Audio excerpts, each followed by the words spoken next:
আর সহ্য নয়। এবার চোখে চোখ রেখে কথা বলছে ইরান। মার্কিন প্রেসিডেন্ট ডোনাল্ড ট্রাম্পের হুমকির পরদিনই পাল্টা হুমকি দিয়েছে মধ্যপ্রাচ্যের এই দেশটি। এমনকি যুদ্ধের প্রস্তুতিও নিয়েছে তারা। নিজেদের মিসাইলগুলো তাক করেছে মার্কিন যুক্তরাষ্ট্রের সৈন্যদের টার্গেট করে। এর আগে পরমাণু চুক্তিতে না এলে ইরানে ব্যাপক মাত্রায় বোমা হামলার হুমকি দেন ট্রাম্প। অন্যদিকে যুক্তরাষ্ট্রের চুক্তির প্রস্তাব প্রত্যাখ্যান করেছে ইরান। ফলে যে কোনো মুহূর্তে ভয়াবহ এক যুদ্ধ শুরু হতে পারে। বেজে চলছে সেই অশনি সংকেত। সার্বিক প্রেক্ষাপটে হামলার শিকার হলে মুহূর্তে পাল্টা আঘাত হানতে এরই মাঝে বিপুল পরিমাণ ক্ষেপণাস্ত্র মোতায়েন করেছে ইরান।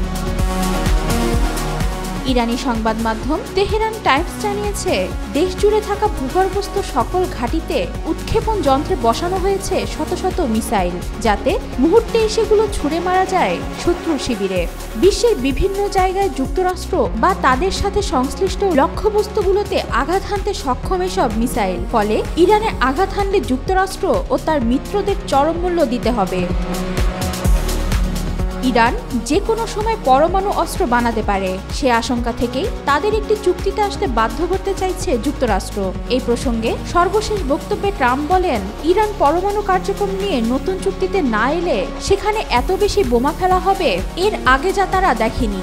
একই সাথে তাদের বিস্তৃত পরিসরে নিষেধাজ্ঞা দেওয়ারও হুমকি দিয়েছেন তিনি। জবাবে ট্রাম্পকে সতর্ক করে দিয়ে ইসলামী বিপ্লবী গার্ড কমান্ডার আমির আলী হাজিজাদে বলেছেন, মধ্যপ্রাচ্য সহ ইরানের আশেপাশে যুক্তরাষ্ট্রের অন্তত 10টি সামরিক ঘাঁটি আছে, আর সেগুলোতে আছে 50,000 মার্কিন সেনা। ইরানের আওতায় থাকা এই সেনারা মূলত একটি কাচ ঘেরা ঘরে অবস্থান করছে। সেখান থেকে পাথর ছুড়লে পাল্টা আঘাতে চুরমার হয়ে পড়বে সেই কাচের ঘর। হামলা হলে 50,000 মার্কিন সেনাকে লক্ষ্যবস্তু করা হবে বলে ইঙ্গিত দেন হাজিজাদে।